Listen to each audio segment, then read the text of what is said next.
Okay, let's get started. John?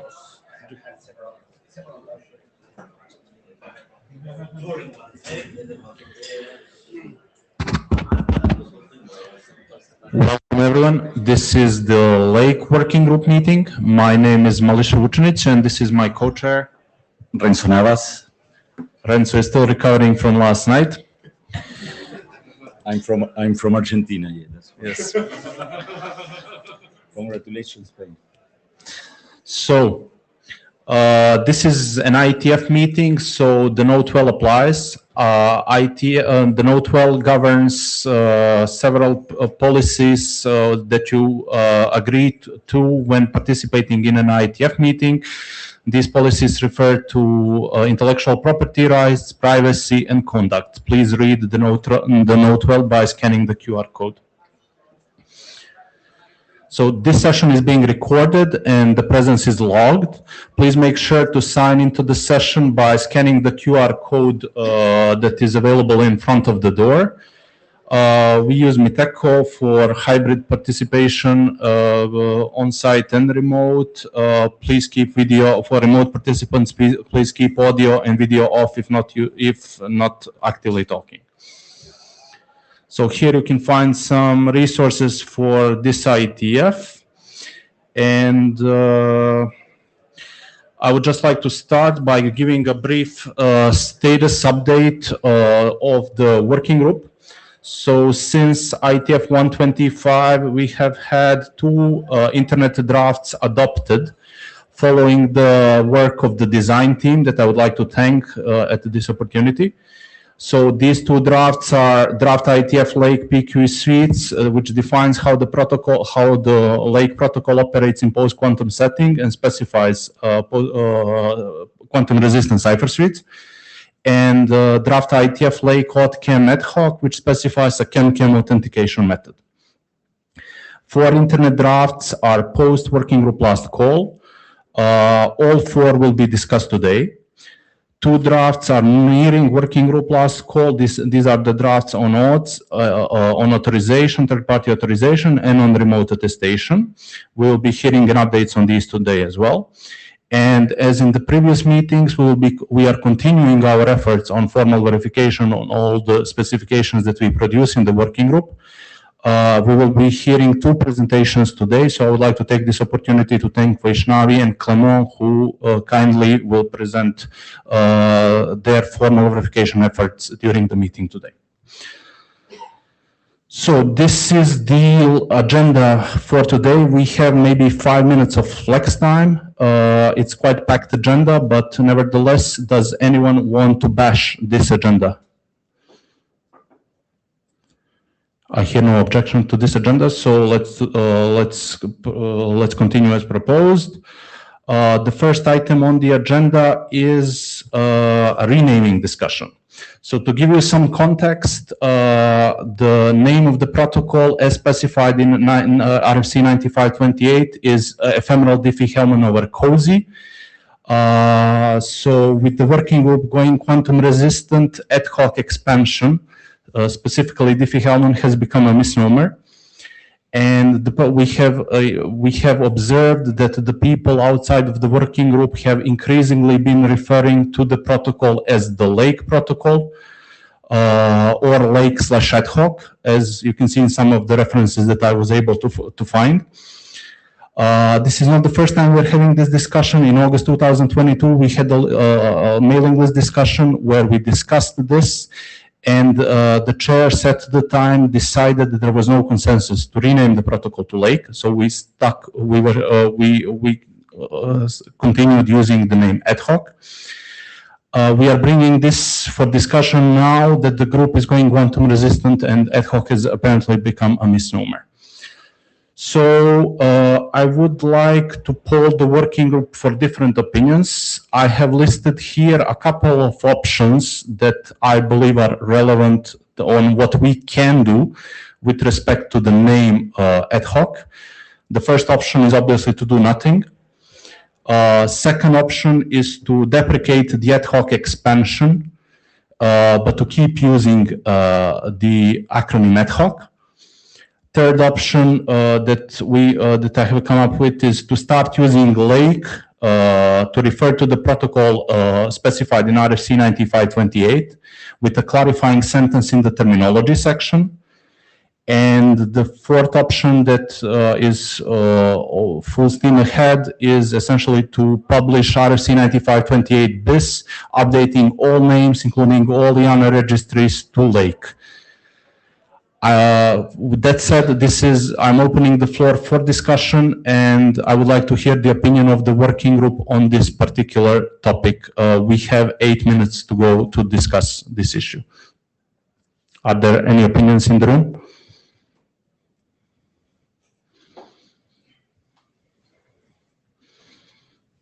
Okay.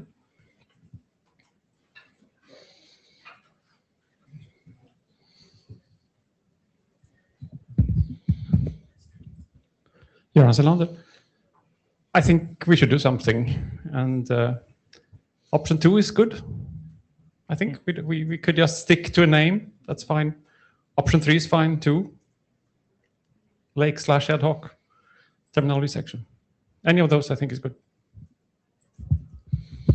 Okay, thank you. So we have Tero. Tero Kivinen. So we actually have an IEEE 159A that was published a couple of months back that actually uses ad hoc. And it was really annoying because they actually want to spell out every acronym completely. And ad hoc is quite a long acronym, especially when you expand COSE and GBOR and all of the things that are there. So, and when they want to have a project name with that, in the project name we have to, then we discuss these additional key management. We didn't want to mention it though. Lake would be actually better at that case, I guess, because I don't think it's an acronym or it's actually an acronym. Yeah. It's a lightweight encryption. Yeah, that would be much easier. Okay. Okay. Thank you.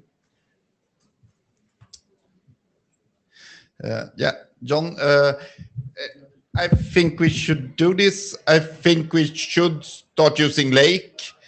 I think we should deprecate the expansion of ad hoc. We probably still have to mention that it used to be called ad hoc. Publishing this version of the RFC seems maybe too much. But when we start calling it Lake, maybe we should update the IANA registers. That's not so much work. Yeah. Okay, so if I understand correctly, you would like to deprecate ad hoc expansion, so options 2 and 3 as they're proposed on this slide.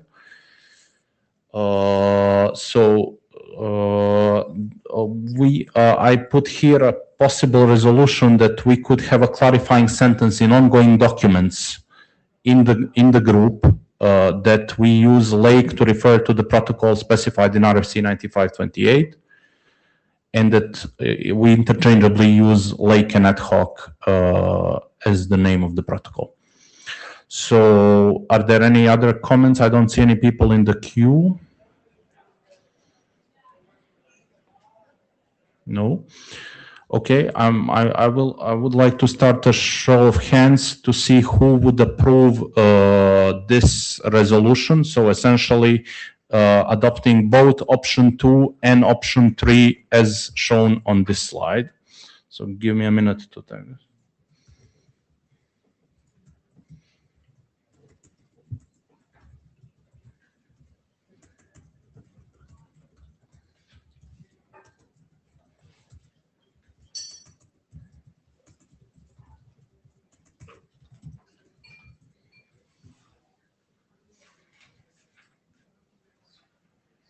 So I started the show of hands. So please use the on-site tool or your Meetecho client to vote.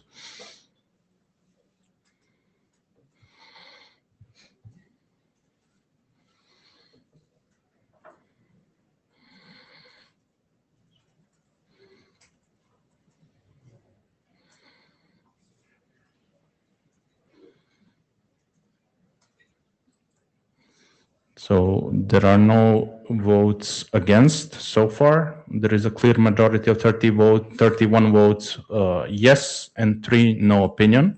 So that is as good consensus as we can get in the group, I believe. So let's proceed. So with that, I would ask the document editors to start referring to the protocol as the Lake protocol, in the adding a clarifying sentence in the terminology section of their corresponding drafts. And we will discuss all the other possible resolutions on deprecating the ad hoc expansion as given on option 2. Okay. I will terminate the show of hands.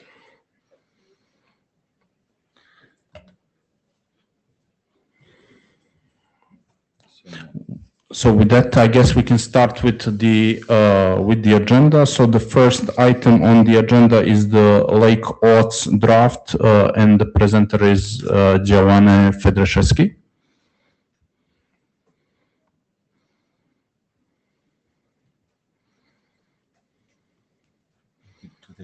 Slide clicker. So.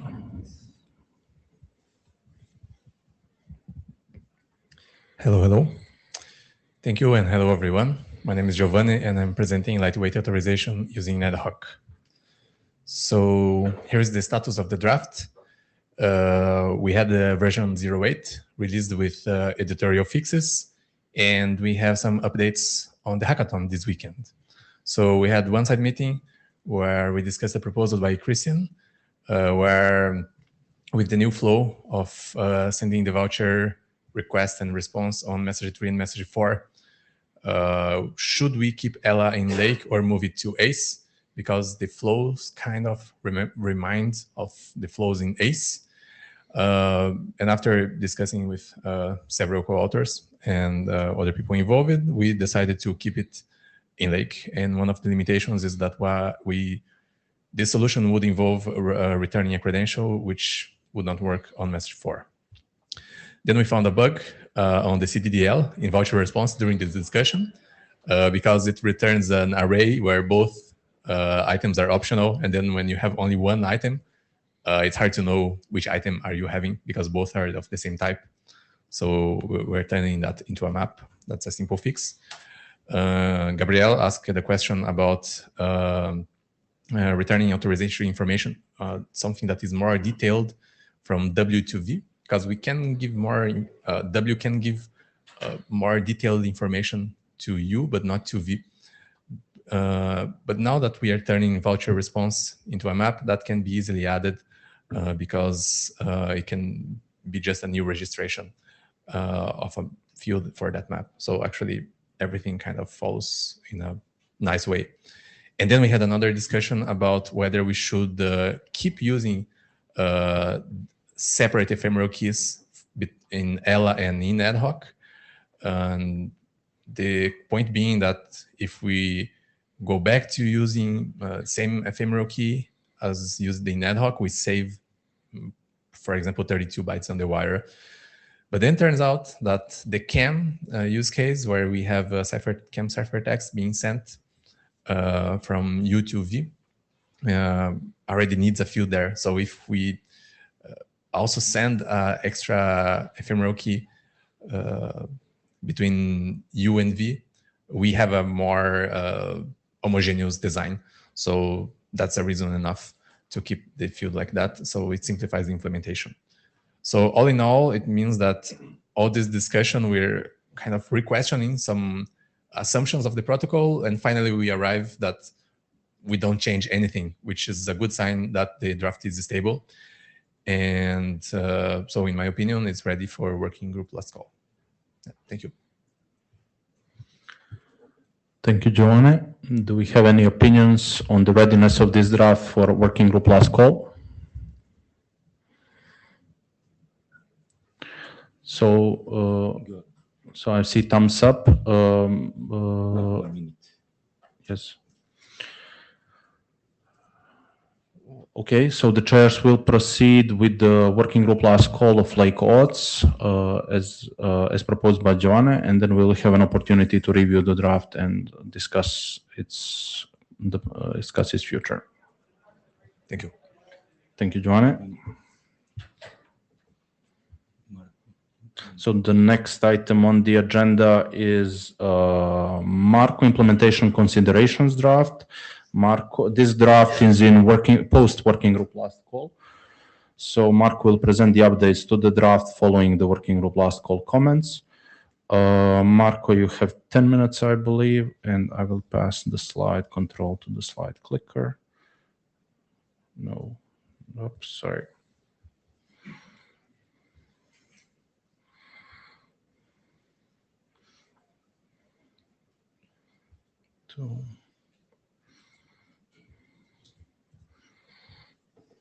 There you go. Thank you. Hi all, this is Marco. This first draft I'm going to present is about implementation considerations for Lake. The overall scope is unchanged. It's about giving considerations for implementers that were intentionally kept out from the original ad hoc specification to not make the protocol description too heavy and to leave them for a separate document. In this one, we are still covering the same number of topics, plus a new one that I've added as a resolution of working group last call comments. But it's mostly about what to do when ad hoc sessions become invalid or material related to those become invalid. And as a new one, what to do and until when for existing completed ad hoc sessions coming from comments during working group last call. The different trust policies for learning on the fly until then unknown authentication credentials, and the side processing of incoming ad hoc messages when it comes to authentication credentials and EAD items. And finally, guidelines inherited from an old core document about using ad hoc over co-op with blockwise. And other than ad hoc in general, this considers some specific cases in point, like the ad hoc endoscore profile of ACE and ELA. Okay, the main thing really here was addressing the working group last call comments. The call ran in May. There were 4 reviews coming on the list, and thank you very much to all the reviewers, Brian, Yukshan, Elsa, and Ricard. And this new version 7, submitted as latest, hopefully addresses all the points raised. And I sent individual replies also on the mail list to the reviewers. So starting with Brian, he had one comment, and essentially, well, he noted that there was a whole section about what to do with sessions that become invalid for whatever reason. He was also hungry about information on what to do with sessions that are successfully completed, and for how long they should be retained, and why. And well, he essentially gave the answer in his comments. But taking that from there, I added this as an additional topic of clarification in the introduction already in the list of topics covered. And then I added a new section 3, retention of completed ad hoc sessions that started in section 3.0 addressing Brian's comment, and then continue as a follow-up, in fact, to address a comment from Ricard's review. But essentially, sessions completed are supposed to be kept until something bad happens, like they become invalid or the peer runs out of memory, whatever. And a possible useful thing is to run ad hoc key update, for example, or ad hoc exporter for reasons that do not apply right when the session is completed, but only later. Yukshan's review was mainly about to comment, stating clearly in 2 different parts, I think, then, well, the EAD field, a single EAD field in the message can, in fact, contain multiple EAD items, and that came up in different situations. And we know it came up also in the remote attestation draft. So it's hopefully clear now in 2 or 3 points in the draft.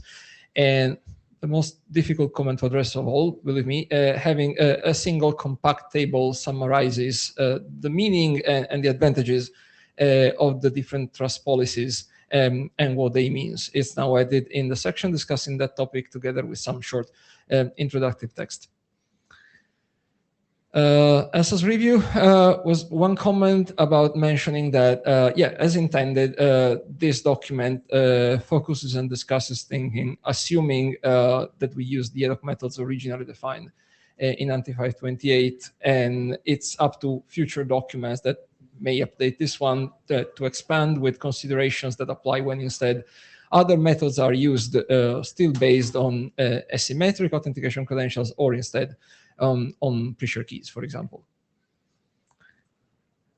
Rickard's review was one comment that got also inspired by a report we got from implementers that noted, well, a strange behavior that was initially filed as a bug. It happened not to be a bug, just legitimate behavior, but we realized, well, it'd be good to give considerations for implementers about that.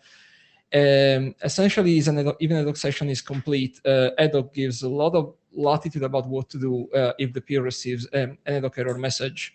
There is a may in the RFC, so any reaction is fine in principle. It may just ignore the error message or terminate the session and lose the application key material derived from it. So there's nothing wrong according to the RFC, but in practice, there are situations or point in times after which it doesn't make sense to drop the session altogether if an error message is received, because beyond that point, any error message cannot be legitimately be produced by the other peer. It must be something spurious or late or injected.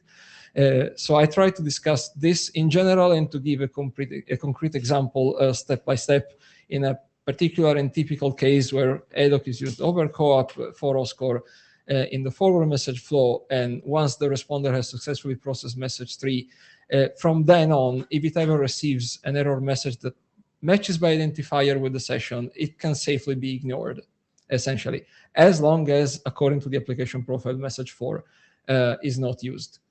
Then it's up to the implementation to practically handle in a particular way the ignorance or the skipping of the processing of the error message. I suggested possible strategies, one of which I adopted in the California implementation to handle this case. So that was a very useful input also from those developers that is reflected now in the draft. John. It says that aborting the session is never wrong. The reason for the may might be that the error message is an attack on availability. So I don't agree with this. It's never wrong and safest option. The session is completed. The session is completed. That's a starting point. Yeah. This was about a completed session. Thanks. But okay, why would you drop it then? Okay. Yeah, that's it.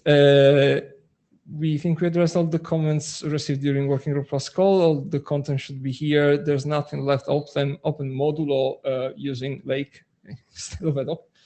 That came up today, and yeah, it has to be probably confirmed on the list, but still, it's going to happen. Maybe that can happen as part of addressing the Shepherd's review as a final thing, or I don't think we necessarily need a new version right now because of that, but for sure before shipping it. That's fine with me. So yeah, we will be looking for a Shepherd and proceeding then with shipping this draft. So our AD can expect a surge of drafts coming from Lake in the in the brief future. Thank you, Marco. So the next item on the agenda is application profiles, also led by Marco. Do you want to share?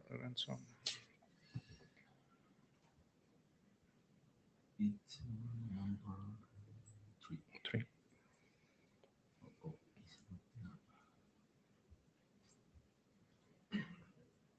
Do you see number 3?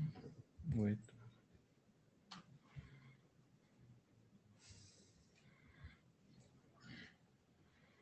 Yes.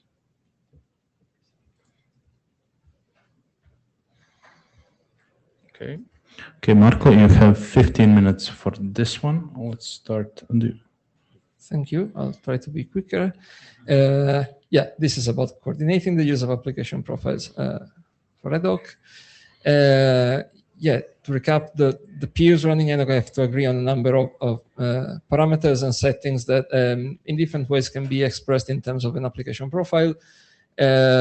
Those can be expressed into different approaches, a la carte as a list of individual features, or as a set menu of features that you can identify by integer value. And this coordination can orthogonally happens in different places. We define a particular CBOR object as a CBOR map proposing the set menu identified by integer. You can use target attributes in a link or during ad hoc in a new EAD item, or as the value of an error message of a new error type. And also as the latest addition a few versions ago in the SBCB resource records, if you use DNS for discovering a server that can support ad hoc. Yeah, like the previous document, this latest update was about addressing the comments received during Working Group Plus call that happened right after the one for the previous document. There were 5 reviews from Yukshan, Brian, Giovanni, Elsa, and Gabriel. Thank you very much for all the input. It was very useful. Same thing, latest version addresses this, and I sent individual replies on the mailing list. Yeah, before starting with the main reviews, I just noted, of course, in the process some minor fixes to do, including in CDDL notation and in the IANA considerations. I also noted a few more things to say to be more precise on the encoding of a media type and in suggested requested values for the code points. Yeah, in the following, if you see Lake Doc, I mean this document. If you see ACE Doc, I mean the related ACE document when one of the items is defined. Yeah, starting with Yushan review, this was a recurring comment that other reviewers always made, and the resolution seemed to me was fine to address well, all the comment sources. Yukshan was asking to clarify the purpose of that parameter upprof that in fact can appear in 2 different objects. Yeah, she suggested an interpretation that of course was correct, and building on that, I just clarified the exact meaning of that parameter more precisely as soon as I could in the introduction, and then later on in the specific sections that pertain to different objects where that parameter is involved. You can add more comments to explain why it can be useful to advertise support for application profiles specifically during an EDO session, in addition to the other mechanisms that are also defined in the draft. Yeah, I explained that also in section 5 when this topic is discussed. It's essentially a low bar because the only pre-requirement is really supporting that particular EAD item or the corresponding ad hoc error code, which is a lower bar compared to, for example, having available a protocol that can rely on web linking or even DNS. And this enables also peer to advertise it capabilities if it is a client only. And it enables a peer also to make some more specific advertisement, having in mind the particular ad hoc session that is ongoing. Related to that, Yukshan also asked if there's any rule, any procedure to handle any conflict between what is advertised and what happens. Yes, there is. It was always around. It's limited to infringing what a prescriptive parameter says. That was clarified, and in the ACE document, we took advantage of that comment to also clarify there even better the meaning of prescriptive parameter where the concept is introduced. Brian had an interesting comment about introducing in the terminology already how a document reader can use an expat expression to extract all the CDDL snippets. Yeah, so under his own suggestion, I just started from his text in one of his documents, and that worked. And he also noted something to fix in a CDDL definition. You cannot really have map as a right value there, and in suggesting to fix that, he also suggested how to improve that notation to be more pluggable using the CDDL socket that honestly I had not very much experience with. At least I managed to produce something that validates, and I'm building on that CDDL socket in this document already by extending it on the fly with additional parameters that are defined in the following sections. So also in the future, if these items are further extended, it should be seamless to keep this definition up by plugging more things. Another comment from Brian was about, going through the different defined and registered well-known application profiles, the first set proposed in this document, and giving at least a short high-level description of their gist what they mean, in what situation it is. It makes sense to map that use of that application profile, and I went through them one by one. Giovanni had something that was, in fact, an editorial comment that evolved into something more than editorial. He suggested for self-containment to expand what was error code 1 into something longer, where the name of the error code was spelled out. Fine, I started to do that, and beyond a specific suggestion on that error code, I started to do that for consistency on the other error codes until I started to do that on the newly introduced error code. And I noticed something weird.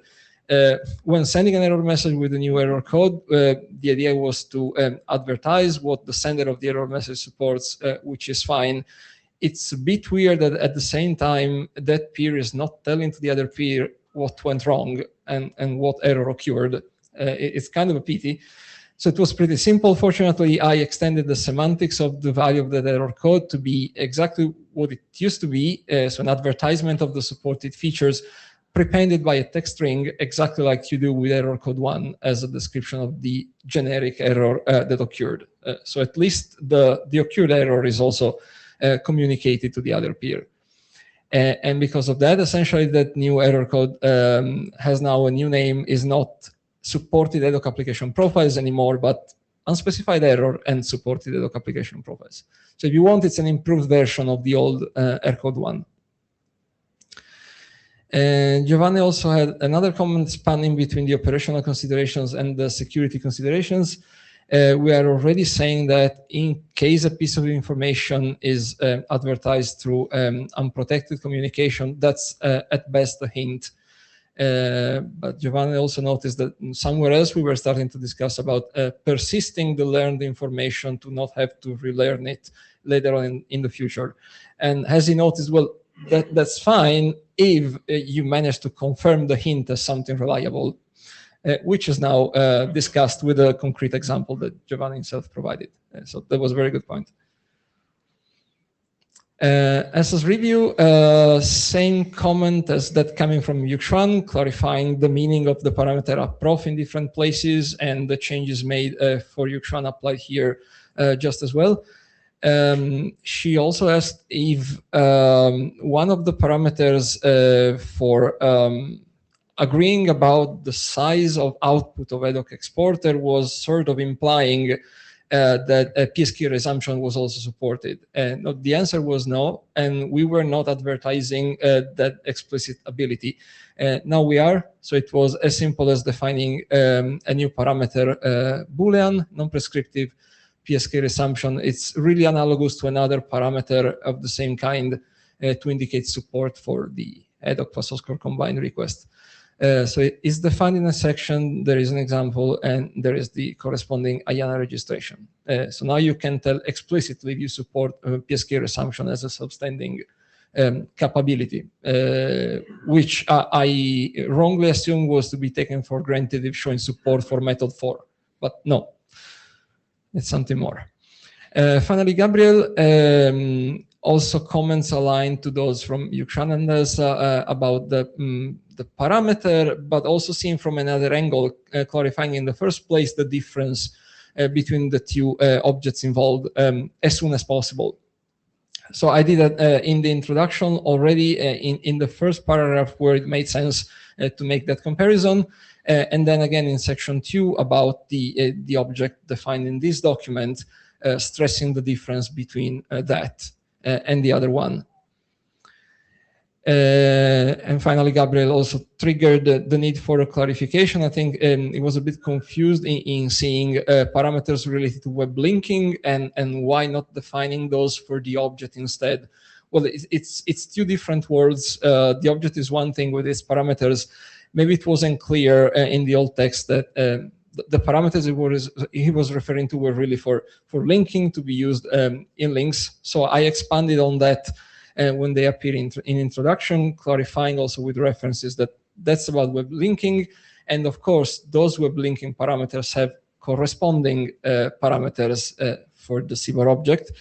And when it comes to web linking, we are, by the way, building on something that was started already in RFC 9668, and where we are contributing with a bit more entries. Yeah, as next steps, we received right before the beginning of the hackathon, I think, a review from IANA that is pretty much editorial. They noted we were suggesting some values for some code points. One of those was taken very recently. I didn't notice close to the cutoff. So they're just suggesting to replace those with TBD1 and TBD2. You can find it already in the editor's copy on the GitHub. So I can push now a new version with that change, or I can wait and do that together with the Lake rebranding later on.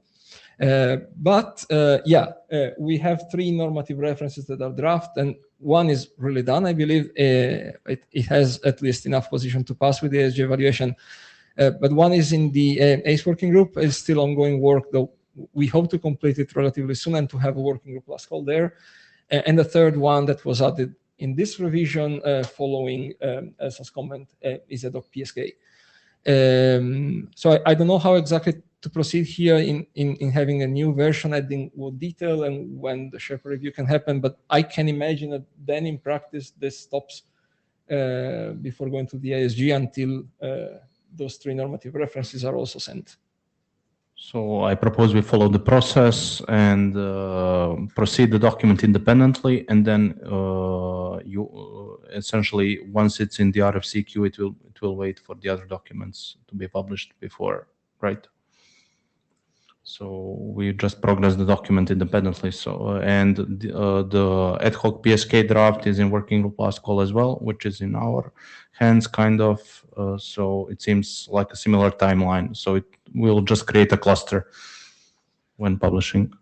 So is it fine if I address the IANA fix also as part of the Sherpa review? Yes, for me. Okay, that will wait too. Okay. Yeah. I'm done. Okay. Thank you. Are there any comments for Marco on this draft?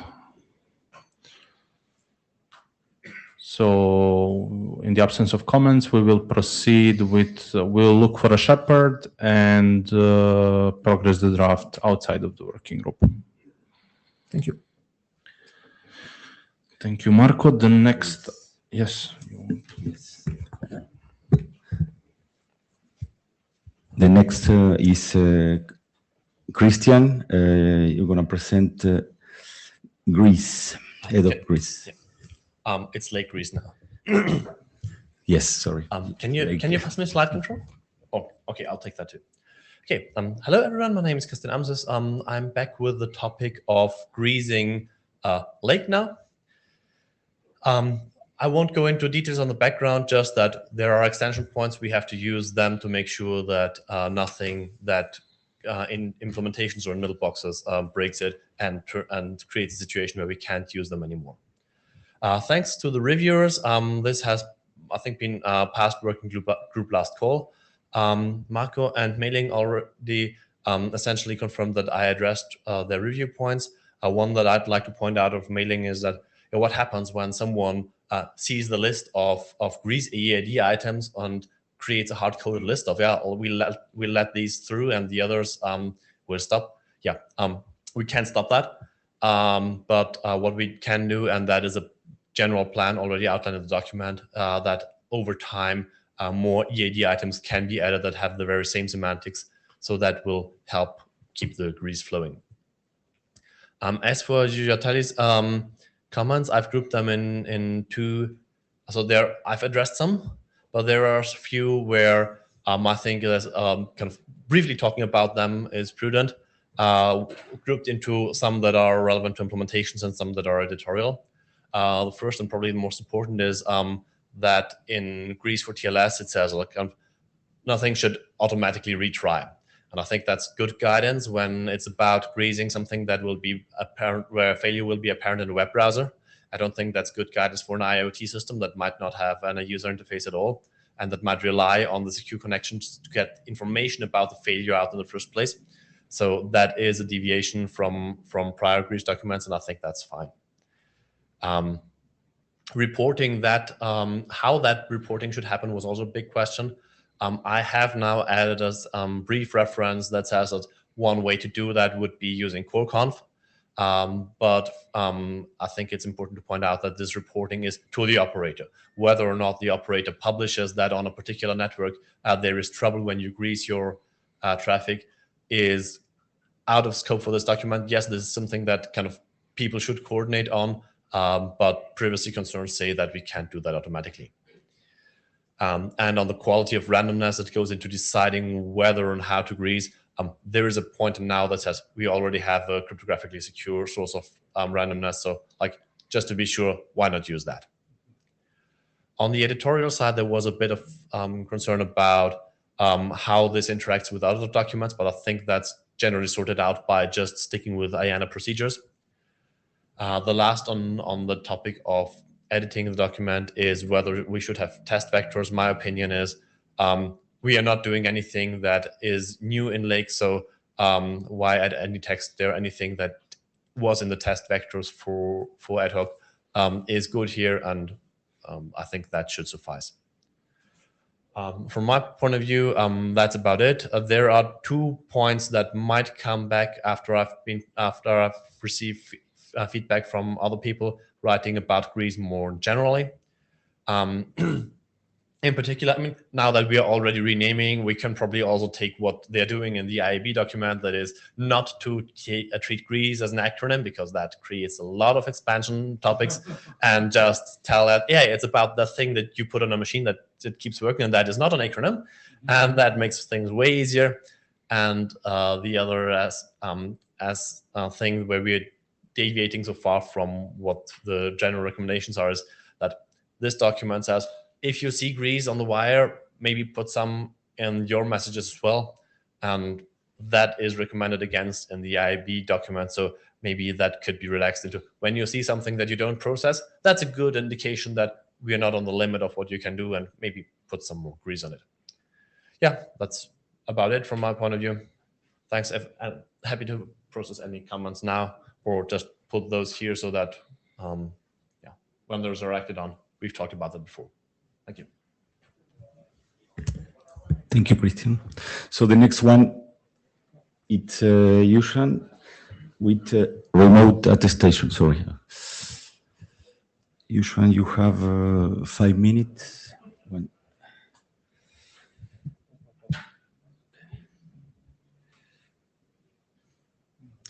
Okay. Hi, I'm Yushan, and this is about the update of the Drive remote attestation over ad hoc. Thank you.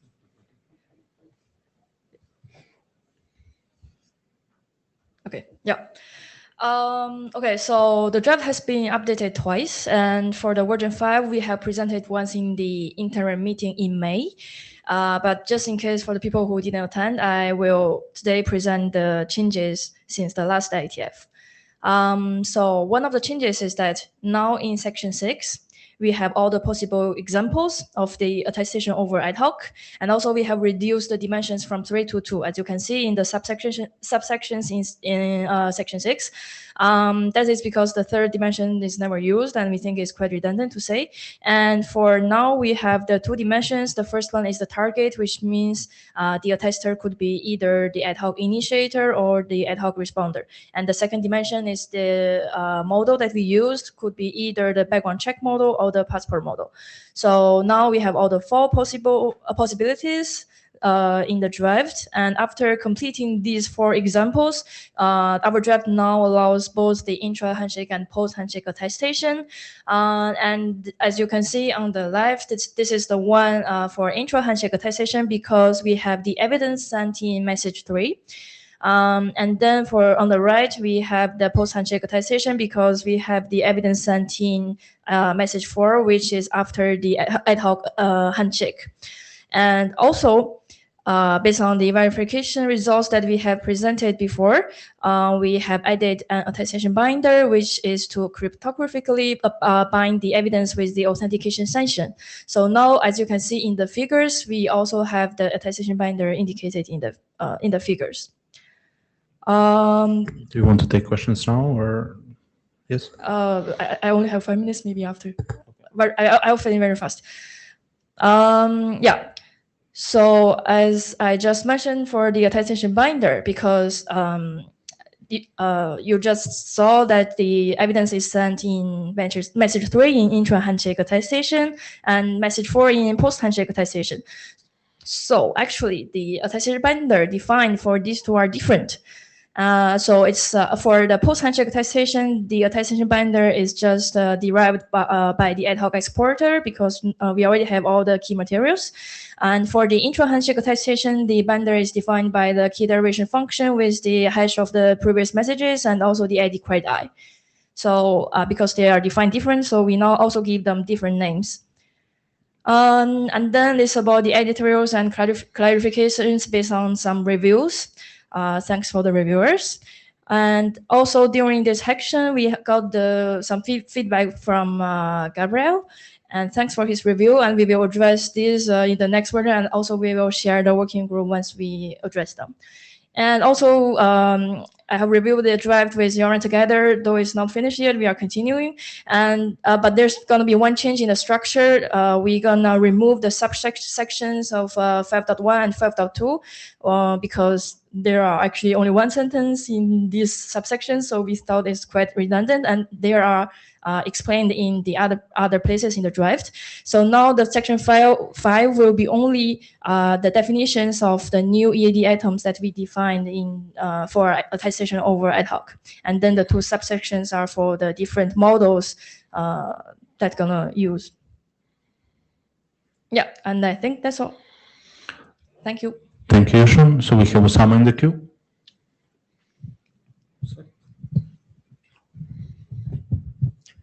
Motive Dresden. I already raised the issue in the last 2 meetings, and for quite some meetings, I have been mentioning that who is actually going to benefit from this work, who in the industry actually needs this work. And the reason I'm asking is that there was a conflict on our results and your results, and we are firm on our results. And for the equivalent of that for attested TLS now, a CV exists, our paper is out there. And our claim is that the same attack that applies on attested TLS also applies on attested ad hoc. And another concern that I have is it's not a one-time thing that you do. Attestation, if you understand, actually, it gives you at one point in time what was the status of that device. And one-time attestation is clearly insufficient. It gives you only at that. If we are talking about at 1717, that's the time right now. 1 minute, so please. Sure. So what I'm trying to say is that if I take the evidence at 1717 right now, it will not be applicable even 1 second after or 1 minute after.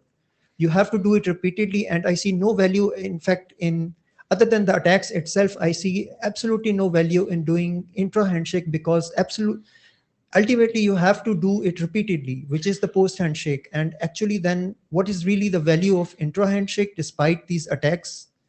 And so I will interrupt you there. There are several points that you raise that are kind of orthogonal. I would like to give floor to Yoran for comment. Before Yoran Selander. So one user of ad hoc is Asabloy, and they use this in their locks when they unlock sort of physical interactions with the lock. So they run the handshake every time they unlock the lock. So they do authentication at the same time as they do attestation. Sorry?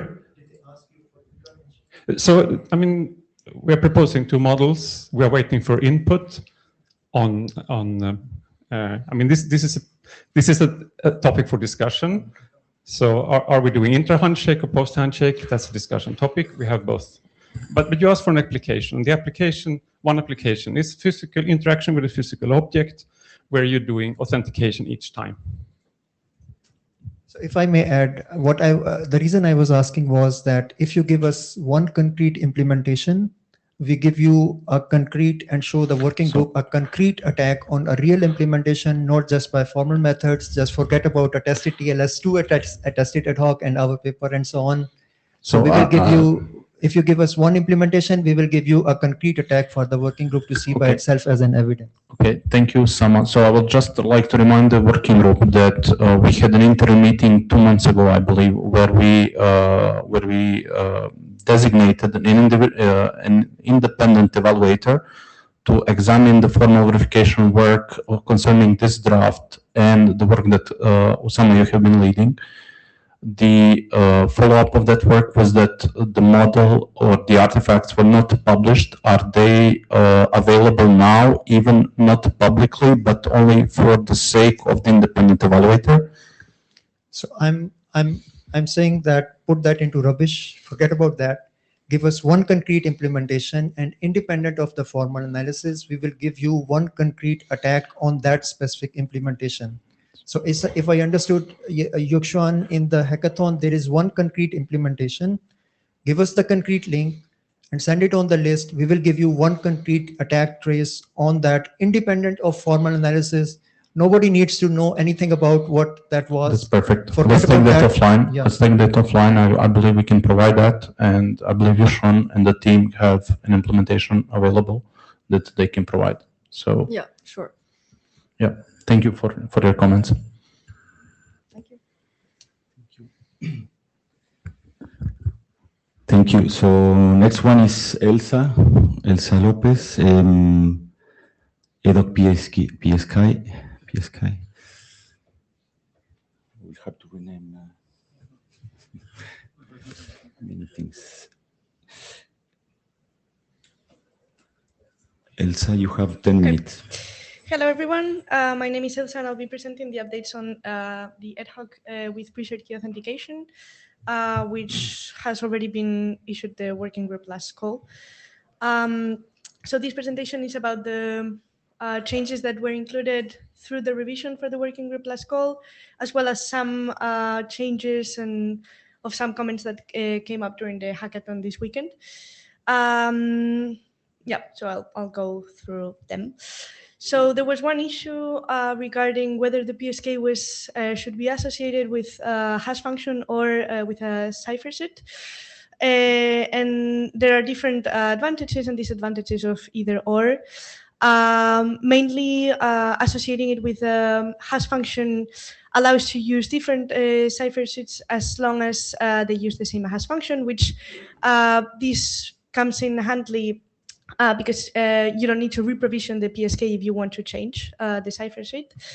Then regarding, well, agility, same, it allows to migrate cipher suites instead of reprovisioning the PSK, which allows for simple negotiation. One advantage of the cipher suite, though, would be that it allows for shorter PSK keys, which might be beneficial in some contexts. But all in all, since we are targeting constrained devices and sometimes reprovisioning might be not easy, what was suggested in version 8 was to go for the hash function association as stated in section 9.5, and also in the email thread there's a discussion regarding this. Another issue was regarding the resumption PSKs and the application profiles.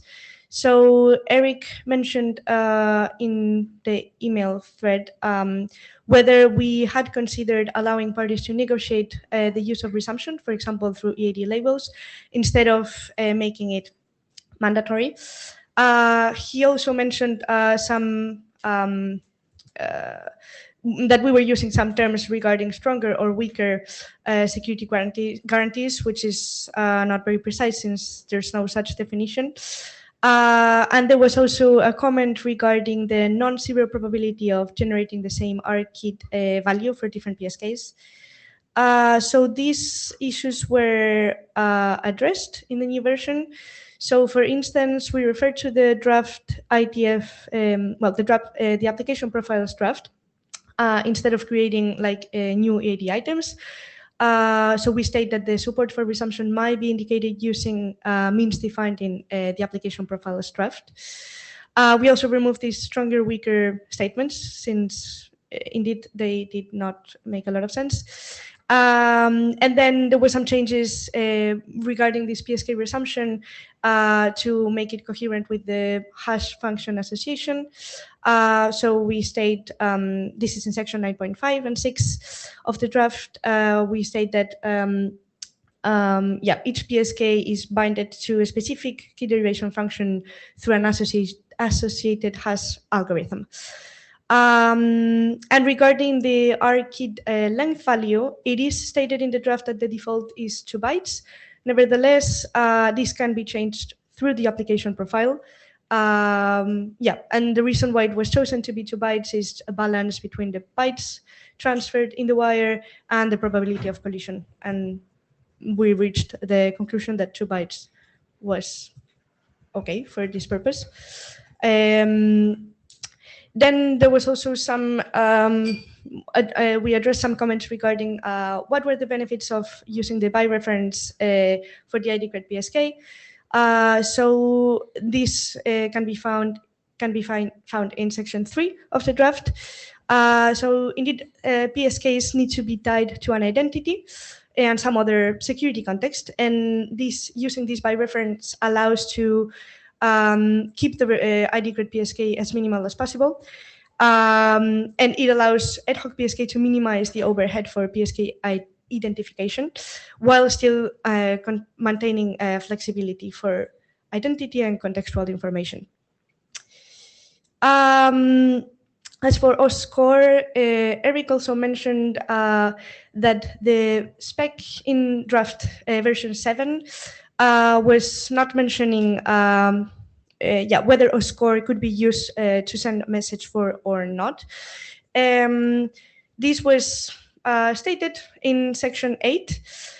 So we wrote that in fact ad hoc can be used with OSCORE by combining ad hoc message 3 with the first OSCORE request. Now in ad hoc PSK message 4, it's needed for authentication of the responder. However, this combined delivery, it's still applicable for ad hoc PSK.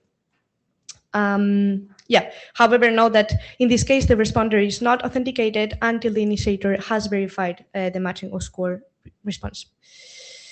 There was also another issue raised in the security considerations. So again, Eric mentioned that in the security section, we were not mentioning the lack of post-compromise integrity. So in section 9, we addressed this and we stated that ad hoc PSK, when used for session resumption, it does provide post-compromise security. However, this property only applies when resumption is used and new resumption keys are derived for each session. So it does not apply when the long-lived external PSKs were used directly across sessions without key rotation. We also updated the test vectors. So there were some, we changed some names. For example, there was an incorrect naming of ID cred PSK kid. So this was changed to kid length. And since the kid length was defined to be 2 bytes by default, we updated the test vectors to reflect this, since they were calculated using a 1 byte kid. And finally, this last issue was discussed during the hackathon. So there was some comments on whether the responder should send some sort of identity identifier in message 2 that would allow the initiator to select the correct PSK and avoid checking for different PSKs. So following what it's done in TLS 1.2, there was a comment on including a hint with some sort of reference to the identity of the responder in message 2. So this can be done either by putting the hint in the EAD or by including it as part of the plain text. But still, this could be an option. It's an optional value. Now, there's some discussion in the working group mail list. Seems like option 1 could be less invasive since, well, we wouldn't need to change the test vectors or the formal analysis. And given that it's still an optional value, it might be a good idea to keep it as in the EAD value. Now it's true that option 2 keeps it more similar to the RFC 9528 of ad hoc. So well, there's still, if someone has opinions, they can reply to the mailing list. And yes, for the next steps, this last change will be published in a new version together with the comments from the working group last call. Thank you also, Eric and Marco, for the reviews. They were very useful. And this was also done during the hackathon. We merged this ad hoc PSK authentication method into the ad hoc Lakers Rust implementation. We might need to change this last bit. And that's all. Thank you. Thank you, Elsa. So 1 minute, if somebody wants to comment something. No, so thank you. So the next, sorry, a question in the chat. Jonathan Hoyland, I wonder if there is an issue where by changing the hint, you could change which key was selected. Sorry, can you repeat? Yes, I wonder if there is an issue where by changing the hint, you could change which key was selected. Which key was selected to send to the responder, or like I'm not sure. Like this. Sorry, this was just a thought. Can you go back one slide? Oh no, to the yeah. If you're picking an identity with a hint, then could I have presumably different identities use different keys, and therefore I can change which key is used by changing the hint? Like the thing is that the PSK is when provisioned to the peers, it should already include some context to like with whom can you use this PSK, like the hash algorithm that you're using, etc. So this hint was used as, again, that's why it's an optional value, because this can work without it, but it could be used as a way to simplify the selection of the PSK, and also in case that the PSK is used with different responders. So for example, it would avoid the responder needing to check for different PSKs when the message 3 is sent. But yeah, like these PSKs should already be provisioned. So I couldn't have different people using the same hint in different places. Like, I'm just thinking of because if it's a hint, then in theory it can collide. And so if you can end up with two different keys having either the same hint or two different hints pointing to the same key, you end up with confusion attacks. It's a thought. It might not apply at all. Just. Okay. So we have John in the queue. Yeah. Just pointing out, it's the same as in TLS 1.2. I don't think I've seen any attacks on TLS 1.2, but could be. I think a benefit with using this as a EAD is it is not in this draft, and we can discuss these things for a long time, because there might definitely be confusion attacks, as Jonathan said.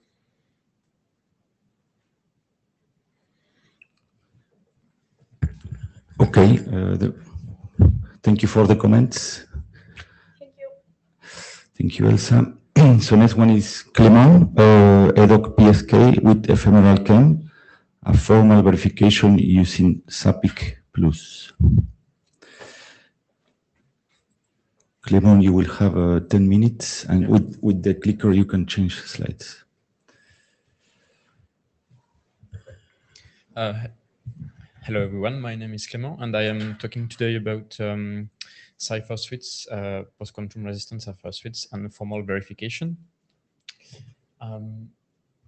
So as objective and context, post-quantum secure extension of ad hoc are part of design team objective 1. So we are questioning now how to extend the cipher suites for post-quantum consideration. So for authentication method 0, it's pretty obvious. You just replace the signature by post-quantum secure signature, for example, MLDSA.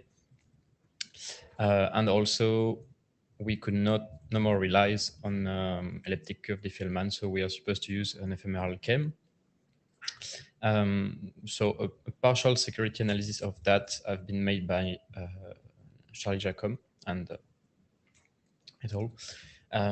So we are now interested to do it with the PSK authentication methods, which mainly involved replacing the ephemeral Diffie-Hellman by an ephemeral KEM.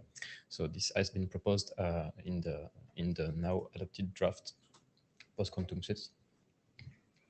So the objective here is to complement the work of Charlie Jacob and also to give a basis for security analysis.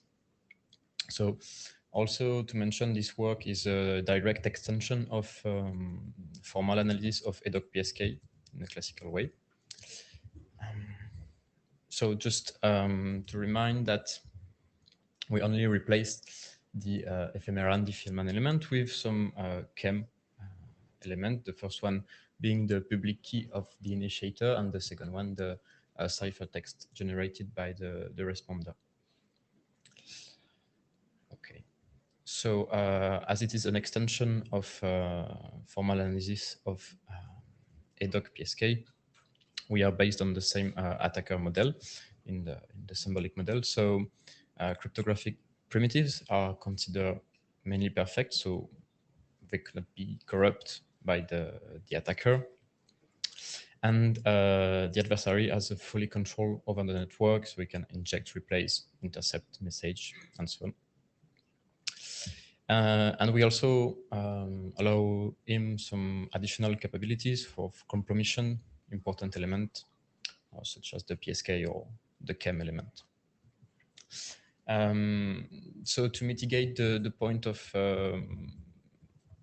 perfect primitive, we model different symmetric encryption and also KEM. So the first one could be modeled as classical symmetric encryption with classical functional equation, but also with the SAPIC Pulse built-in, which is more of a practical point of view, allowing to model some specificity of the XOR operation. And for the KEM, it's mainly the same. We have a classical one, which is closer to symmetric encryption, and a more theoretical one with a complex functional equation, which allow to models to be closer to the structure of current KEM with their current properties. So we follow the work already established to show the same property with the adapted consideration here. So we prove the authentication, so the injective agreements, either from the responder point of view, either from the initiator one, and also establish some confidentiality result regarding the session key. So the two first one here about secrecy are a bit particular, since we do not make any assumption on the responder or the initiator, as the third one, on the contrary, suppose that the initiator and the responder agreed on the PRK.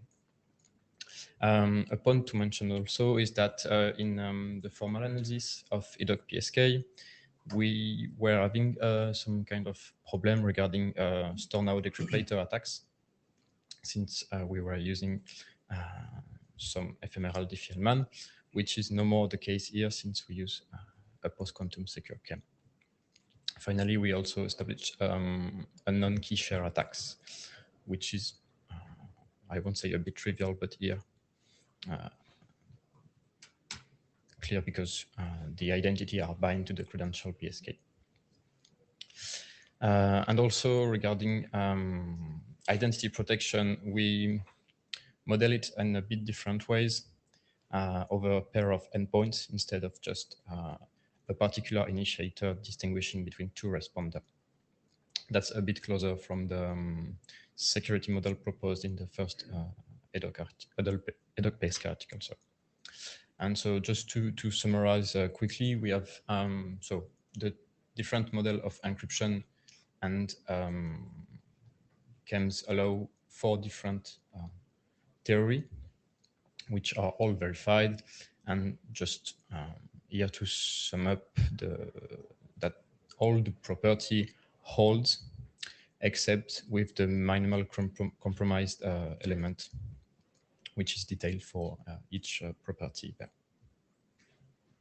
But this is mainly the same result as what was obtained in the formal analysis of EDOC PSK. So I won't detail them all now. If you have any question. Thank you, Clement. So I believe Osama is in the queue. Osama to you, Dresden. If you go back to slide, I think it was 6 or so. Yeah, this one. Sorry, so the 8. Yeah. So what is the? So you said that the compromise of PSK, PRK out, and all these keys. So what is your assumption, or what is the? Why do you take these as assumptions in the?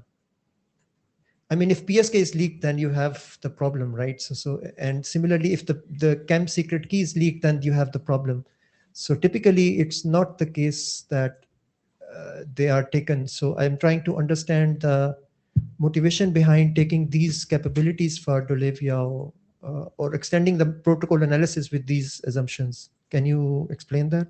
On my point of view, if you only leak, for example, PSK, you may not obtain all the secret or all the stuff from the session, depending on the security notion we are looking to.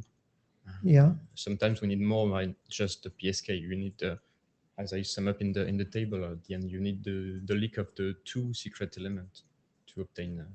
Right, but if you leak, for example, the secret key of CAM, then you lose security, right? Yeah, on the point, yeah, but not all the property. I mean, if you go back to the properties that you have. Yeah, maybe this one.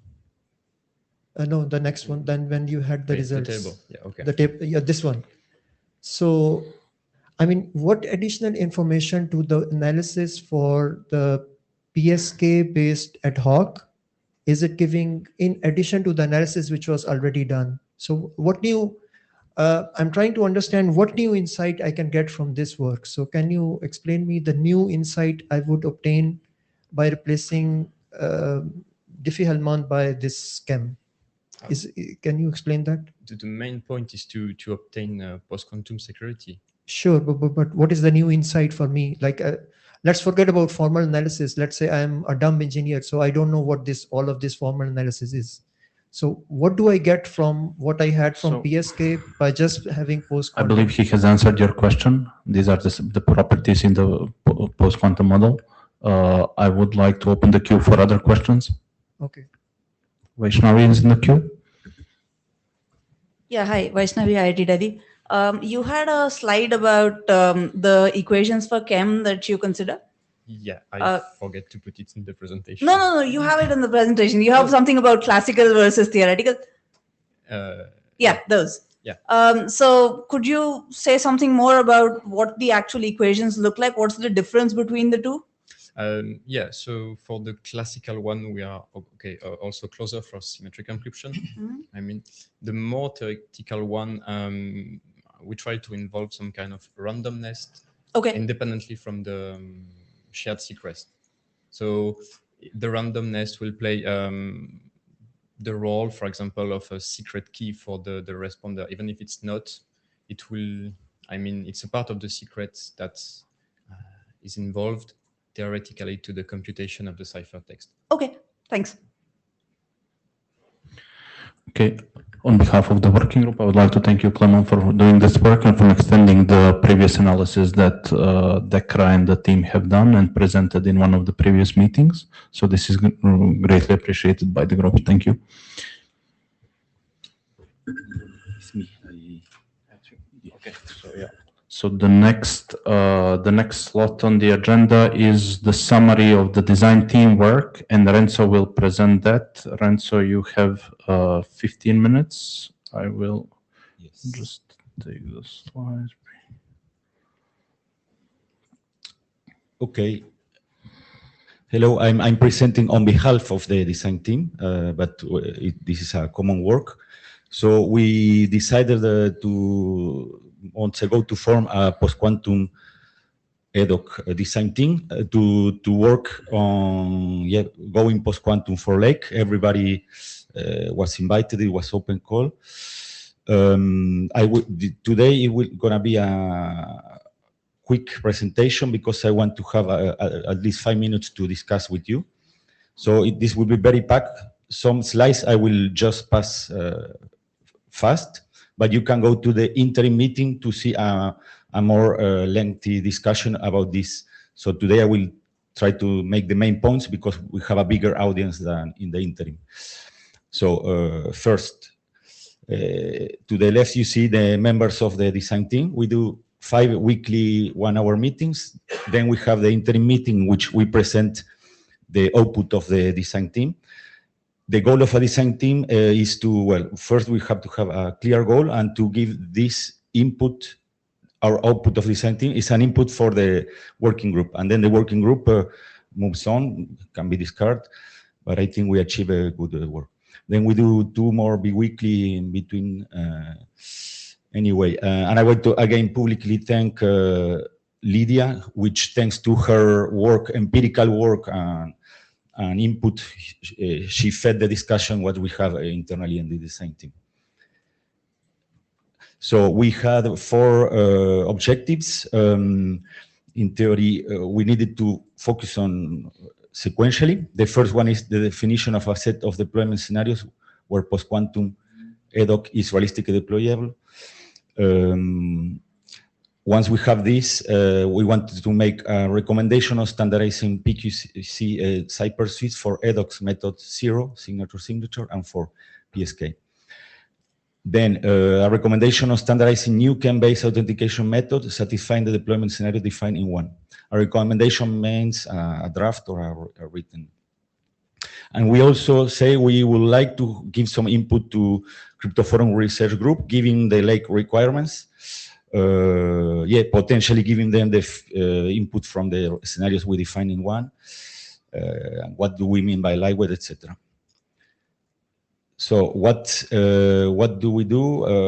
6 minutes to objective 1. This is very lengthy because in all the meetings we did, we mostly work on this objective 1. We took many iterations to find something which we could build upon. So I think this was great work. Lydia took mostly the lead in the empirical part. We took as a basis the nomenclature from 7.2 to 8bis, and we focus on 3 constraints. Memory constraints on RAM and flash, link layer MTU constraint, and effective link bitrate. So playing with this type of constraint, we try to define scenarios, okay?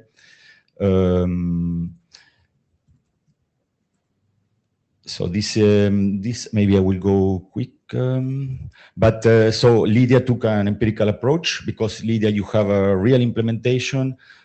Sometimes you also do assumption on an Excel table for also CPU processing.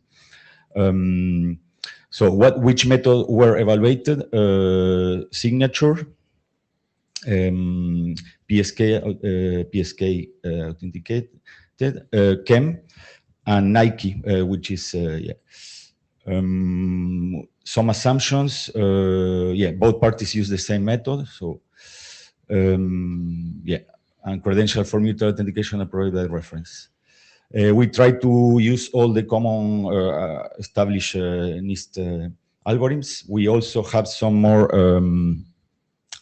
compact that are not standardized, just to see what's possible, etc. And on Lydia's platform, she was using a Cortex M4, for the running.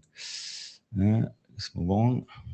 So don't worry, you will not see much here, but this is what gives the memory footprint of putting the depending different options on a CPU.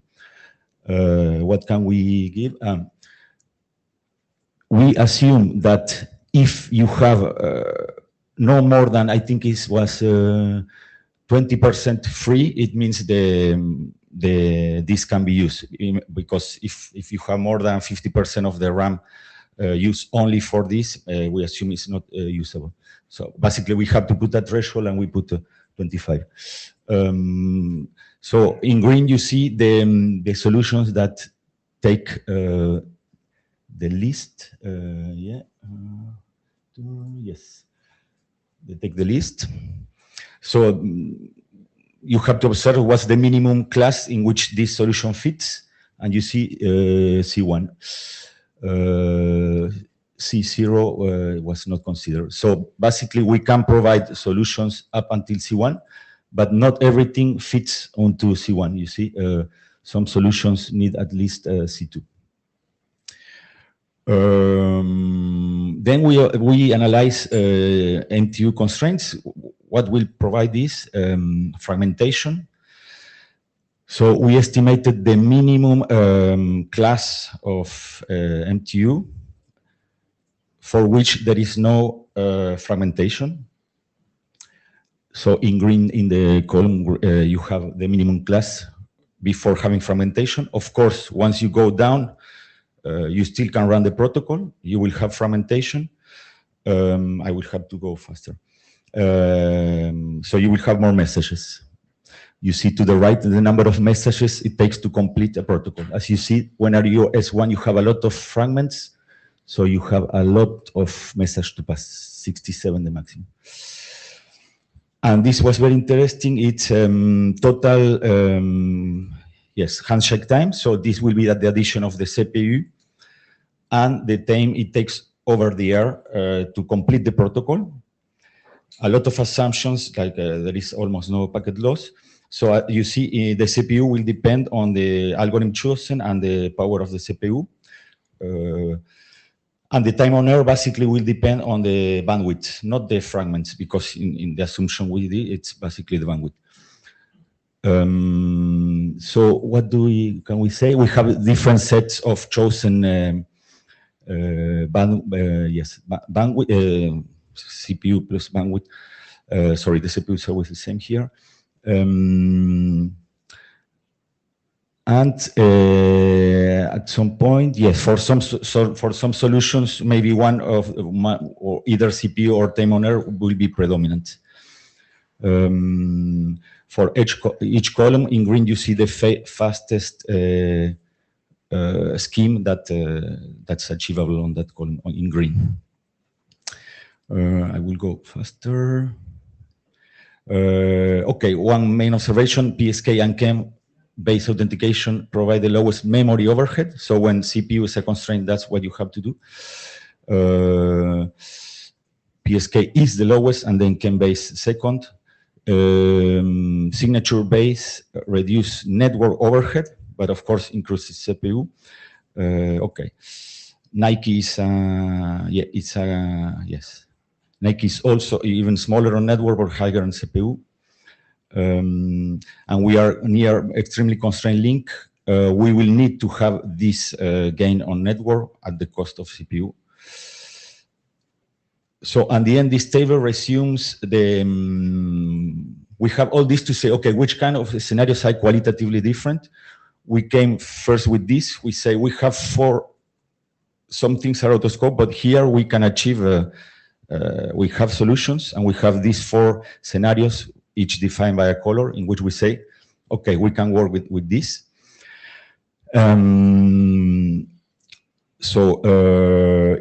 But basically in the end, we say we need KEM, and we focus on the standardized KEM. We didn't go much beyond the scenarios. Sorry, KEM, we also need PSK, etc. I will not say the takeaways here. But what I want to show is basically we have two frontiers. One frontier in memory constraint, that here we put the limit between C2 and C3, and a trade-off between CPU and bandwidth, which is where you will put the violet line, for instance. At some point when the trade-off, when the time owner is costly, you want to go to signature. So this will work yesterday. Basically, in the end, we don't have. We prefer to give these guidelines with this assumption: single hop, no packet loss, no energy, credential on board the auto scope. Because of course, if these things can influence the type of solution you want. It's very simple what we will say, but we have two limits which will determine at least 4 possible scenarios, because when you put the two limits, you have 4 subsets. So device memory, low versus mid, of course. And what can happen there, that if you have low memory, signature solutions are less likely possible on low memory devices. Why we put less likely? Because within 10 years, maybe you have more lightweight solutions. We don't know, but because this will be a moving target, let's say. But it's true that a signature takes more memory. And at the network, actually with network, if you have a low, the time is not a constraint on the use case, you can basically do 1,000 fragments. So it will never be materialist constraints. Sorry, I will read what we put because it's more clear. So network bit range, you have low versus mid. You have to take into account the total handshake time, CPU minus time on error. And this trade of CPU versus network, time on error, sorry, will depend on the use case you have for application and the hardware you have.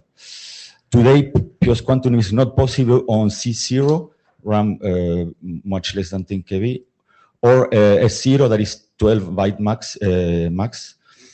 And well, bitrate we assume is not possible. I think bitrate is possible. So this, so having had this, we achieve objective 2, and I will go faster. Sorry, we conclude. We recommend SPM Lake PQ Suite, which provides EDOC 6 SIG and 4. It's been adopted by the working group. Okay. This was decided on the interim meeting. Objective 3, the same. The design team recommended to adopt one part of one Lydia and the team with Lydia draft. Only the part with CamCam in the interim was accepted as working group document. For the moment, mixed methods is out of scope now. So objective 2 and 3 were achieved. We have 2 working groups. Objective 4 is the statement for cryptoform research group. We didn't came up with the only thing we could say is when the bit rate is constrained, we will need compact PQC schemes. It's evident. Jon proposed this text. We have to work on the list maybe or offline. And I think that's it. To recap, objective 1, we have no textual, nothing concrete, but the objective 1 really help us to brainstorm and discuss and move on with everything. It allows us to achieve objective 2 and 3, which I think was the 2 most important. Objective 1 was the foundation for discussion, and objective 4 is still open for discussion. And basically, whatever we will say to crypto research group, we will have to wait 10 or more years to get the results. So we will still have to work with what we have today. Sorry, 1 minute only for discussion. Any comments? Follow up? Oh, okay, future-proof fire. For now, I think the design team, we didn't decide on keep big meeting because now I think we can work offline. Any comments on the room? Sorry.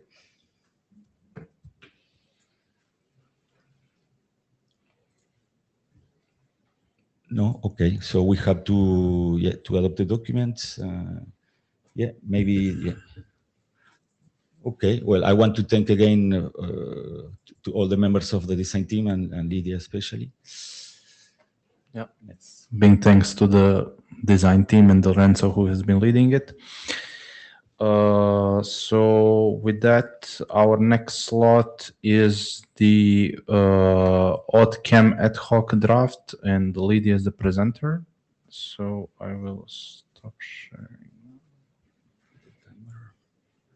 You have the clicker for the...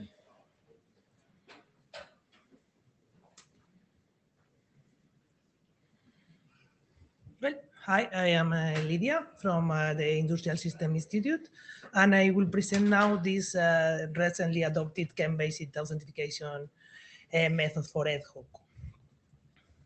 Well, just to remember a little bit the motivation behind of this draft, that this specifically this use a CAM-based authentication method that provide a signature-free authentication for ad hoc. That is come from the same concept that method 3, but now post-quantum secure, reusing the same CAM that we use for ephemeral case, for make the ephemeral series secret, also in the authentication. It is the CAM label that Renzo presented before, and we have C that can be supported in C1 class devices. And that also can be considered faster than signature in some specific conditions when their bit rates are big enough, upper of 10 to 5. Well, we can see there in blue is the ephemeral CAM, and then we will reuse the same structure to make authentication. But now in Diffie-Hellman, we could mix the series secret of the party with the public key of the other party and authenticate itself directly. With CAM authentication, we cannot make that. We need to combine series secret. Then the responder need to receive the ciphertext of their own public key from the other party before be able to compose the series secret that can be used for authenticating itself. And this is the reason for what these two extra methods are necessary. We will review this at the finish, but in this first version, we suppose these two methods to be necessary to authenticate both the responder and the initiator. Just to look a little bit here what the process is. The ephemeral CAM is used to derive the key string 2 that is used to encrypt the message 2. And when the initiator receives the responder message 2 can retrieve from the credential the public key of the responder, need to check that this responder is a trust party, and then is able to encapsulate the series secret and the ciphertext that need to send back to the responder, and derive the new key, the key 3, that is used to encrypt message 3. Now, then the responder in the other side can, from the ciphertext of the responder, compute the series secret, the same series secret that the initiator have made, the series secret of R, that will be used for derive the key, for decrypt the rest of the message, and also to be able to authenticate itself. Notice that this key 3 coming from the combination of both ephemeral series secret and responder series secret. And then we go to the next message 4 and message 5 that are encrypted with the same key that is derived from the combination of the 3 series secret: the series secret of the responder, the series secret of the initiator, and the ephemeral series secret.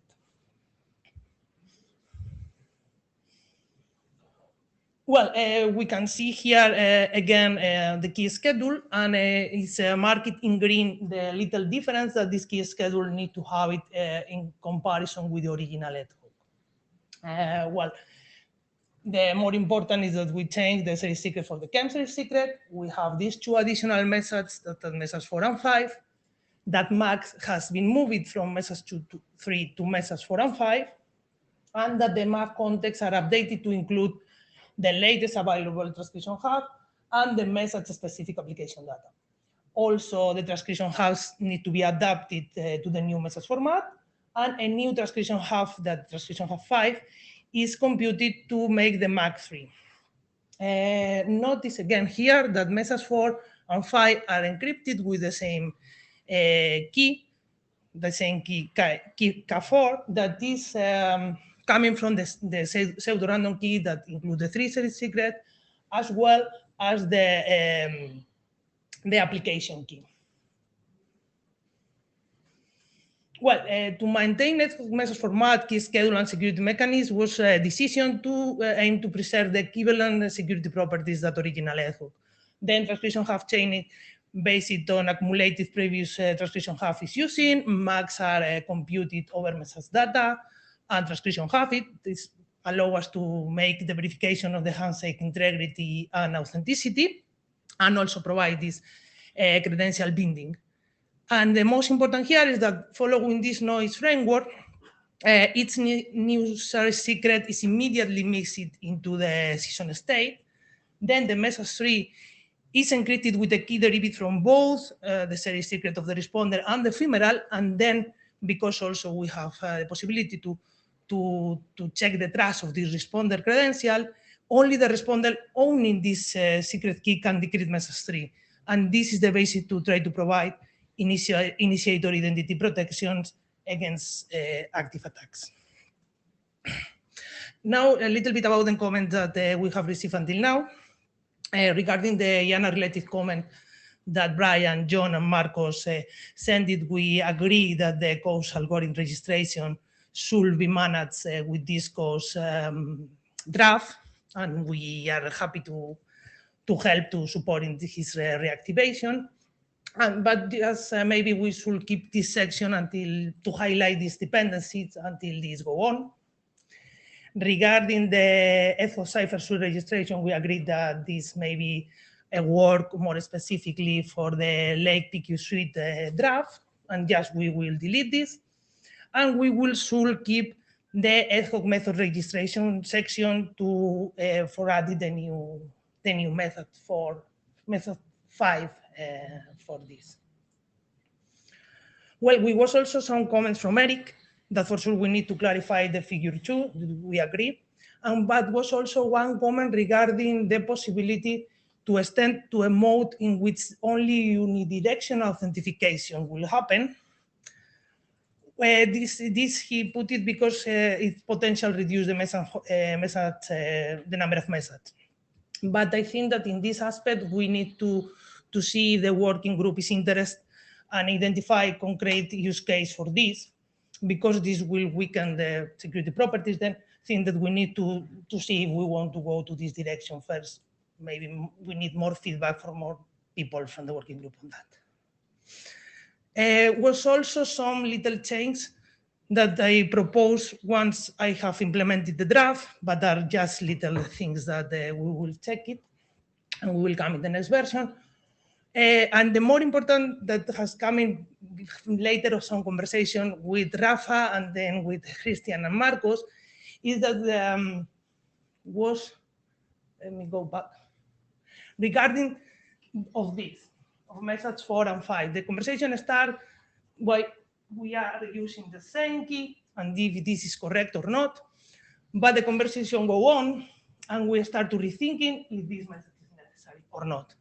Thank you very much for Marcos and Christian feedback, and I think that the new work is to check if this message 5 is mandatory or can be just optionally, as message 4 is optionally in classical ad hoc and in pressure key. We will work a little bit more on this to come put some things more clear. That's all. Thank you very much, and happy to receive more feedback and conversation.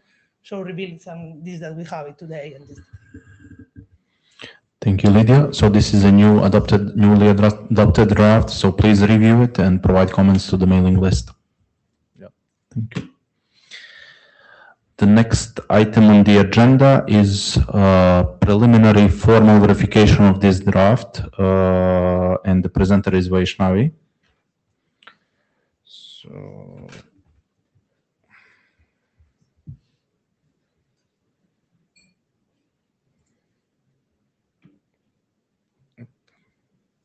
Yeah, hi everyone. Today I'm going to be talking about the formal verification of the draft that Lydia just talked about.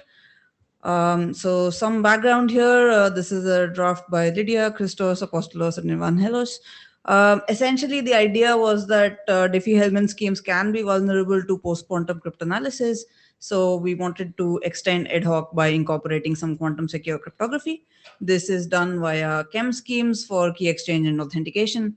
And essentially, the draft defines a new authentication method, which is signature-free, in which both parties authenticate using chems.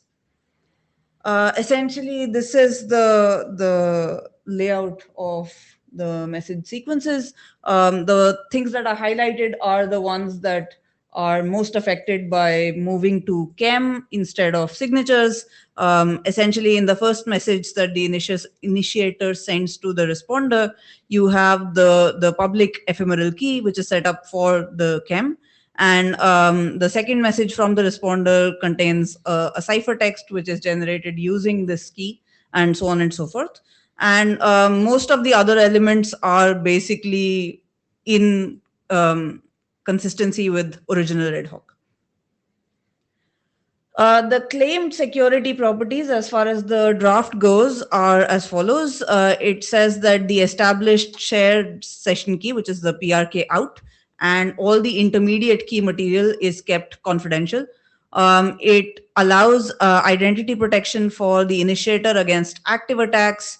It allows identity protection for the responder, but only against passive attacks. So the adversary is not allowed to be active in that case. If the adversary is active, you lose identity protection for the responder. You have mutual authentication for the initiator and the responder. You have key confirmation about PRK out, the established session key. You have that the handshake integrity is preserved. And in order for these properties to hold, the requirements that they have of the chem scheme are that it should satisfy int CCA2 security, and that the shared secret must be cryptographically bound to the recipient's public key. For the formal verification, as always, we use the basic Doe-Levy attacker model. What does this mean? This means that the attacker essentially controls the network. They can capture messages, they can block messages, they can modify messages, they can redirect messages, and they can replay messages. They can also masquerade as honest principals, but they can't really steal their keys unless we explicitly allow for a leak of keys. They can, of course, interact with honest principals. Honest principals will follow the protocol when they are interacting with the adversary. The adversary does not need to, but the adversary cannot break the perfect cryptography assumption. So the cryptographic primitives are assumed to be perfect, and there is no way to brute force them or to break them. In order to capture the post-quantum model, we use the store now, decrypt later model, which is often also called the harvest now, decrypt later. Essentially, this means that the attacker kind of picks up all the messages that they see, keeps it with them, and then at a later point, at a later phase of the protocol, we allow them the keys to decrypt any messages which might be encrypted. The code here is written in mostly in ProVerif, but also some of it in Tamarin. The question there was how to specify the chem functions. So we had a few options. The first option came from this paper about chem TLS by Jonathan and Tom and other people, which was published in Esrix 2022. This perhaps, I think, if I understand correctly from what Clément mentioned, is the more theoretical ML-Chem kind of model. This has a slightly asymmetric feel to it. You have a randomness that's involved, and essentially two different functions which generate the ciphertext and the shared key and a decapsulation function. And the equation there is how they interact. Essentially, what is happening is that there is one function which takes in the chem public key and the randomness and generates the shared secret. And then the ciphertext function takes the shared secret along with the public key and the secret key and then generates the ciphertext. And decapsulation means that you can use the ciphertext and the secret key to get back the shared secret, right? That was the first option. There was another option which came from the work by Charlie Jacome and other people, which is from Usenix 2023. This is more of a perhaps a simpler equation. At least it takes less space to write on the slide. Essentially, what you say is that in order to create the shared secret, you in order to create the ciphertext, you encapsulate the secret along with the public key, and you decapsulate this using the secret key to get the shared secret back. This does not involve an orthogonal randomness, and this also means that the encapsulation function can only be 1 instead of 2, because you can just write down the ciphertext as encaps of blah blah blah. The third option, in fact, was this very recent work from 2024 by Cass and various people, which is called Keeping Up with the Chems, where they talk about the various binding possibilities that you can have for theoretical chem implementations. And they basically detail a version of what binding options you can provide to these various functions depending on your use case. And there's a Tamarin library for this, which means that you can set a variety of behavioral parameters, and essentially it is somewhat like leaking a variety of keys, right? You're basically saying I can have this binding attack but not that binding attack, and this is the level of binding that I actually possess as part of this chem scheme, and then see exactly what level of binding you require in order for your properties to be satisfied, which allows you more freedom and flexibility, maybe not now, but in the future, when we have a bevy of chem schemes to choose from, and we can choose the exact one that satisfies our requirements. So what all did we verify? This work is still in progress, but what we have verified so far is that the session key and all the intermediate key material is indeed kept secret and confidential. We have mutual authentication and explicit key confirmation only at the end of the protocol. We cannot achieve this before message 2 because the responder does not really have any clue about who the initiator is. We have injective agreement on identities, on connection identifiers, on the ephemeral keys, the session key as well, in both directions, from I to R and R to I. We also have perfect forward secrecy for the session key. We, as I mentioned earlier, have identity protection for I against active adversaries, but identity protection for R only against passive adversaries. Essentially, this is because ID cred R is sent to whomever pings the responder first, and if the adversary happens to ping the responder, then they get access to ID cred R. So in the model where we model this as a single initiator talking to 2 different responders, and can the adversary detect a difference? Of course they can if they play the initiator rule, as it were. So essentially, this is the table that we have. 1, 2, and 3 are those 3 kinds of chem possibilities that we have. The first one is the chem TLS one, where we have all these verified. The second one is the Charlie-Jacquem one, where also we have all these verified. The third one is the Tamarin library, which we don't have yet. So in ProVerif, we have all the code for these 4 columns.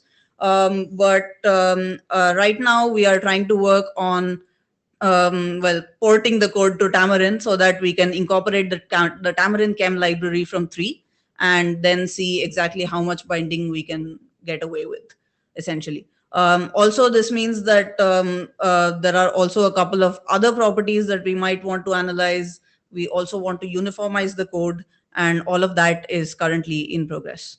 So that's it, and thank you. Thank you, Vaishnavi. Just a clarifying question, is the code available? Not yet, because we are still cleaning it up, but it will be soon. Okay, thank you. Usama? Yeah, Usama to you, Preston.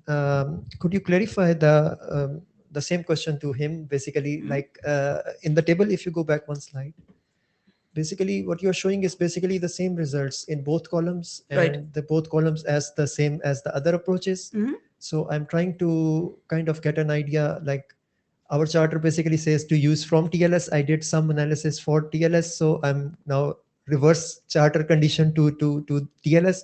Did you learn something useful in doing this with different models? Is there something we should update in the TLS models that we learn from here from your work, or do you think there is the both columns are representing? What is kind of your conclusion? Should we? So right now the conclusion is that moving to the chem model does not break anything. That's a useful conclusion to have, because we do sacrifice signatures, right? So that does not void any of the security properties that traditional ad hoc had. The other thing, as Lydia and I have been talking, is perhaps that there might be other properties of interest in a PQ model, which we haven't considered. And it's Just to be sure, my question was on 1 and 2. Mhm. If I understand correctly, 1 and 2 are different models of CAM rather Yes. than from classic to SNDL. So Yes. my question is more about column 1 and column 2. Yeah. I'm trying to understand, did you find some insight by using model 2 compared to model 1? Was there any use case? So I can tell you that model 2 terminates faster. Okay, but in results there is the results, insight. there is no okay, difference, okay. simply because we don't leak. Another thing is that we don't leak any of the randomness as Clement was doing, for example, yet. There might be a case to be made for leaking more aspects of equation 1, which has more parameters rather than equation 2. And maybe then we'll find a difference, but not right now. Tom has a question. Yes. Hello. Hi. As one of the authors of the ChemTLS proof, I basically wanted to weigh in on this. So really, Usama should be reading the Camus and Dax paper, who explained this very extensively. Basically, just going to confirm what you already said. The way of modeling in approach 2 has less binding on, basically doesn't tie the public key to the shared secret that you encrypted, which means that theoretically it's possible to get the same shared secret encrypted to different people, which can break protocols in all sorts of fun and exciting ways. And the Camus and Dax Mettinger paper is great, recommended read. Anyway, I think that's a useful thing to know, Tom. Thanks a lot, because I think that could allow us to construct a property. And I will also go back and read that paper, because I think that's where the new properties, which are very chem specific, show up. We don't have those yet because we are just looking at the properties from the traditional ad hoc draft, which have been borrowed into this. But I think there are these small, subtle properties that are more to do with the chem rather than ad hoc itself, which we should be looking at. Yes, but more in summary, so Camus and Dax also compared like what does this mean for like the security proof that we did for ChemTLS, because we did have this binding stuff, right? Because TLS key schedule and ChemTLS is built on top of that, hashes together all of the public keys in ciphertext that are sent. Essentially, you get binding anyway, even if the chem itself doesn't provide this. And I believe that the same should hold for ad hoc, because it also has a full transcript hash that hashes all messages. So it's doing approach 2 or doing approach 3 should basically just confirm that this is the case. So I would not expect different results, but it is very nice that you guys are taking the effort of doing this, I would say. I think it's interesting because we should probably also be looking at what happens if we use weaker hash schemes. Which is also something that I've been thinking of doing, because if you have collisions in the hash and you also allow the same shared secret to be linked to 2 different identities, something could go wrong. I'm not sure yet, but this is something that I've been meaning to do anyway. That sounds like a fun excursion, but definitely more on the academic paper Yes, side. yes, very much. Indeed. Guilty as charged. Yeah. All right. Thank you. Thank you, Tom. Are there any questions for Vaishnavi? If there are none, I propose we proceed with the last item on the agenda, and this is Lydia's presentation on draft Pochero Lake Auth-Chem signature ad hoc.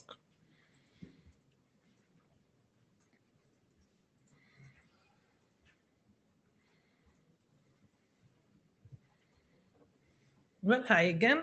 This time I want to present the chem signature-based approach authentication method that can have a use case in asymmetric device constraints. I will focus just in the motivations. We know in the typical IoT deployment, many times we have a constrained device that is communicating with a less constrained peer. Then we could exploit different authentication methods, depends on the capabilities of these devices. Well, based on the benchmark that we have shown before that are based on PQM4 implementation, we have seen that chem-based authentication reduce memory and computational cost. But what is the reason behind? In many signature schemes, the more cost operation is the signature, not the verification.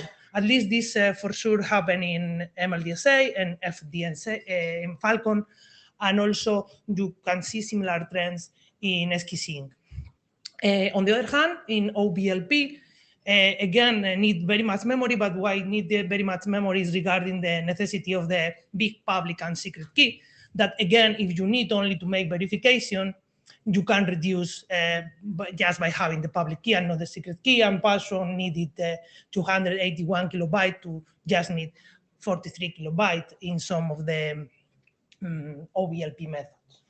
This is the motivation base to provide this combination of authentication method when one party can authenticate with the KEM, when the other party use the signature to make this authentication. In these cases, the more constrained peer will need the KEM key exchange, will need the KEM-based authentication, and about signature just need the verification operation. And the less constrained peer will use again the KEM key exchange, the signature-based authentication, but now need both signature and verification operation. The expected benefit is that we could exploit this asymmetric device capability, we could avoid PQ signature generation on constrained devices, reduce memory and computational requirement, and also when we use compact signature, we could reduce network overhead. We can see in this method C and 7, in the constrained part, the constrained device will be running the verification of the signature now with Falcon in devices C1, and we could also use OBLP or SKSync in C2 devices. If you want to understand more these tables, you should go to the presentation of Renzo that is take it in the same basis of this design team work. And the change from the KEM to the KEM signature will need a very little modification, just follow with the same approach that the method 3, 2, and 1 of original ETHO have it, in the way that the shared secret are combined or not, depending if you have signature or you have a KEM-based authentication. And also very little change could be made in the key exchange. That's all. Looking for feedback or if any adoption you want. So I would first like to understand how many people have read the draft. Okay, I see a couple of hands. Not enough. Are there any comments regarding the relevance of this to Lake? Whether we should proceed with the standardization of this additional method? Could you comment? Oh.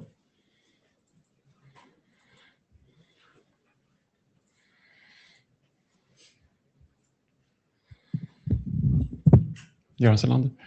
So you had a previous question whether we should look at unilateral authentication, and I think this is much more important than that. And in particular, if we can make use of the asymmetric properties, and so we would need both modes, both the KEM SIG and the SIG KEM, because depending on which party needs identity protection and which part is constrained. So it's both or none, but I think this is something the way we should work on. Maybe not top priority, but yes. Okay. Thank you, Aaron. Just to notice that this proposal is 2, method 6 and 7, that have these 2 combination is for both parties. Okay, so we will need more people to voice their opinions before proceeding with the adoption call. But we can continue the discussions on the list. I propose we do that. With that, we are 3 minutes early. That's not bad for a 2-hour meeting. Yeah. Do we have any other business in the group? I hear none. I propose we adjourn. Thank you all for a productive meeting. Let's keep the discussions on the mailing list. Thank you.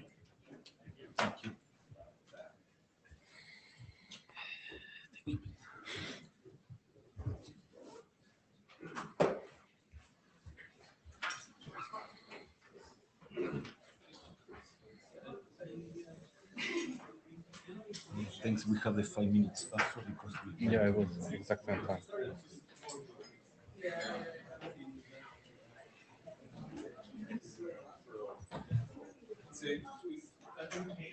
Chat was hot. Chat was hot. I said message of peace, but you didn't make